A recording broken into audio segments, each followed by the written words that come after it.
বাজারটির নাম হচ্ছে লন্ডনী বাজার। প্রথম শোনাতেই মনে মনে ভাবছিলাম এই বাজারেই হয়তোবা অনেক লন্ডনী প্রবাসীদের আবাসস্থল কিংবা ব্যবসা রয়েছে। যখনই ওই বাজারে গিয়ে প্রবেশ করলাম, তখন ওই বাজারের কিংবা আশপাশে কোথাও লন্ডনের লও দেখতে পেলাম না, কিংবা এমন কোনো বার্তাও শুনতে পেলাম না। জানি না কোন কারণে এই বাজারটির নাম লন্ডনী বাজার করা হয়েছে। এটা সম্পর্কে স্থানীয় দুই একজনের সাথে কথা বলেও তারাও এর উৎপত্তিটা সম্পর্কে বলতে পারে না।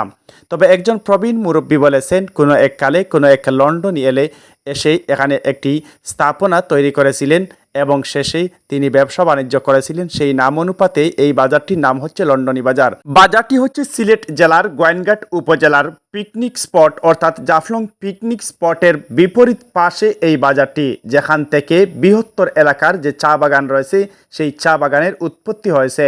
অর্থাৎ পিয়াইন নদীর বিপরীত পাশেই এই বাজারটি আপনারা গেলেই দেখতে পাবেন।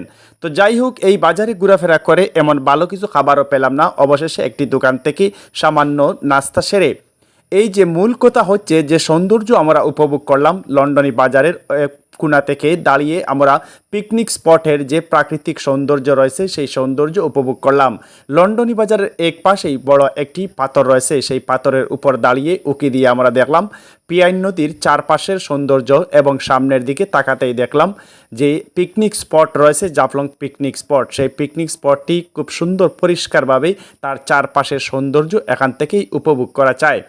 তো দেখতে পেলাম জকজকে স্বচ্ছ পানি পিয়াইন নদীতে এবং আশপাশ এলাকায় রয়েছে পাথর আর পাথর। তবুও যদি এখন পাথরের পুরোদমে সিজন নয়, কারণ এই মুহূর্তে বর্ষাকাল রয়েছে।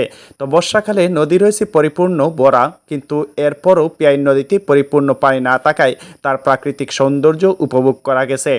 দেখতে পেলাম সামনের দিকে এগুতেই অনেক যাত্রী রয়েছেন, যেখানে শুকনো মৌসুমে নদীর এপার থেকে ওপারে অর্থাৎ পিয়াইন নদীতে পায়ে হেঁটে চলাফেরা করা যেত, সেখানে কিন্তু এখন নৌকা ব্যবহার হচ্ছে আর চারপাশে রয়েছে অসংখ্য নৌকা। এই দৃশ্যগুলো দেখে আসলে সত্যি মুগ্ধ হয়ে গেলাম। তো মূলত আমরা গিয়েছিলাম লন্ডনী বাজারের লন্ডনীদের সন্ধানে। সেখানে গিয়ে আমরা কোনো কিছু না পেয়ে অবশেষে লন্ডনী বাজার থেকে জাফলং পিকনিক স্পটের প্রাকৃতিক সৌন্দর্য সেখান থেকেই উপভোগ করলাম। তবে অনেক আশা নিয়ে গিয়েছিলাম সেখানে হয়তো বা কোনো লন্ডনের দেখা পাবো। তো অবশেষে লন্ডনের দেখা না পেয়ে আমরা জাফলং পিকনিক স্পটের চারপাশ আমরা ঘুরে তার সৌন্দর্য উপভোগ করলাম এবং দেখতেই পাচ্ছেন যে পিয়াইন নদীতে নীল পানি আর অন্যরকম এক পরিবেশ। এই দৃশ্য দেখালেই আসলে সত্যি মুগ্ধ হওয়া যায়। আমার কাছে অনেক ভালো লাগলো এই দৃশ্যগুলো দেখে। তো যাই হোক, যখন লন্ডনী বাজার ত্যাগ করে আমরা সামনের দিকে এগোলাম, এখানে এসে দেখতে পেলাম যে সকল পাথরবাহী ট্রাক রয়েছে সেই ট্রাক এখান থেকে পাথর নিয়ে তারা দেশের বিভিন্ন অঞ্চলে যাচ্ছে এবং কেউ বা ক্রসিং মেশিনে এই পাথরগুলা ভাঙানোর জন্য নিয়ে যাচ্ছে। তো যাই হোক, আজকে ছিল এ পর্যন্ত। আপনাদের সামনে আমরা তুলে ধরলাম। আমরা এভাবেই নিত্য নতুন কিছু তুলে ধরার চেষ্টা করি আপনাদের সামনে। আপনারা জানেন আমরা সব সময় ইতিহাস, ঐতিহ্য এবং গ্রাম বাংলার যে সকল দৃশ্য রয়েছে সেগুলো আপনাদের সামনে তুলে ধরি।